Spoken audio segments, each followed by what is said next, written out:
Video 32 of 45 videos to my 40th birthday. If you were invincible, or you weren't existing in the physical world, how different would you live your life?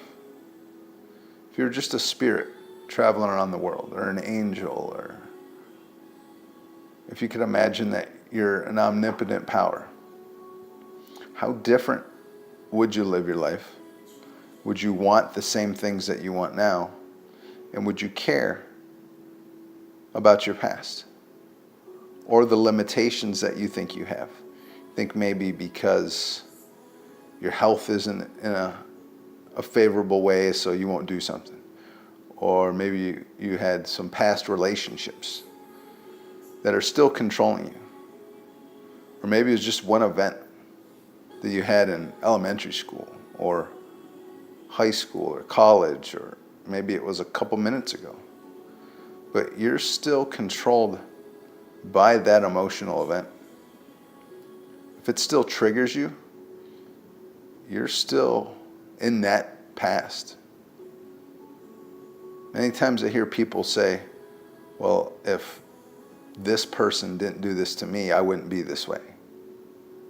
So what you're saying is something that happened 15, 20, 30 years ago is still controlling who you are? Does that make you feel powerful that you're still controlled by an event that happened that long ago? People who are successful aren't controlled by those. Sure, they get upset, they may get frustrated, they have moments of doubt or worry or anger. But the difference is they don't stay there. They get out of it. And whatever that is, I suggest forgiveness. Forgiveness, then gratitude. Then find a destination to work towards. But you should always have a destination to be working towards, like who you're becoming. Not what you're getting, not what you're achieving, not a certificate or a diploma or a big car or a nice house, or that's all irrelevant. It's who you become. It's who you become when you're fully expressed, when you can express the way you think, when you can express your love to the people you care about, when you can manifest whatever it is that you want. I mean, it's good. It's great to have an idea of maybe earning something, but don't let that define you. Because when that defines you, you're attached to that. And I believe that's why a lot of people are the way they are, is that they feel like they're defined by what happened in their lives. Past relationships, or maybe, like for myself, I haven't really gotten into it, but I've had a past, and I did most of the stuff you're not supposed to do in your 20s and 30s, or as an adult. But I'm much better from it. And that's the thing, is you need to learn from it, be grateful for the lessons, and then discard the rest. There's no point in carrying around the baggage that's not going to empower you, that's not going to support you in your success. The lessons will help you. Being in gratitude will always support whatever you want in life. Feeling happy. Expressing love. That's something that's always good. Even if the person doesn't want to receive it, that's fine. But when you're expressing love, you will always feel love. So there's 3 ways to feel an emotion. So you express it, you receive it, or you observe it. So that's, I think, why the little kitty videos, or the babies doing cute things, or miniature animals doing really cute things are so attractive, and why we see them all over social media is because we can feel the love, or the innocence of the baby elephant that was chasing around that bird,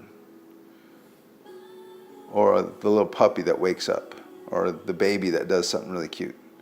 we can sense the innocence. We can feel the love. And that's in all emotions. Like if you're in a traffic jam and someone's losing it next to you, you have a choice to accept that frustration. And maybe you're the trigger for it. But you're not the person. They're that way because of who they are. You just triggered it to them. So don't be offended that someone is upset at you. And hopefully you're a good person and your intentions are always good. And if you're living from your intentions, which is a destination, that will get you back on the path of the success that you want. So again, my question to you is, if you were invisible, let's say you're an angel, would you want the things you want? Would you be controlled by the things you're controlled by?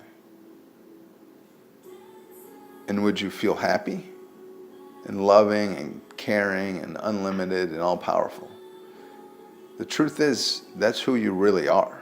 And if you read The Filtered Soul, I explain that in there, of how we are on 3 planes of reality at all times. We're in the physical, we're in the mental, and then we're in the spiritual. The spirit is who we really are. We have a mind that governs our soul, and then we have a body that governs our mind.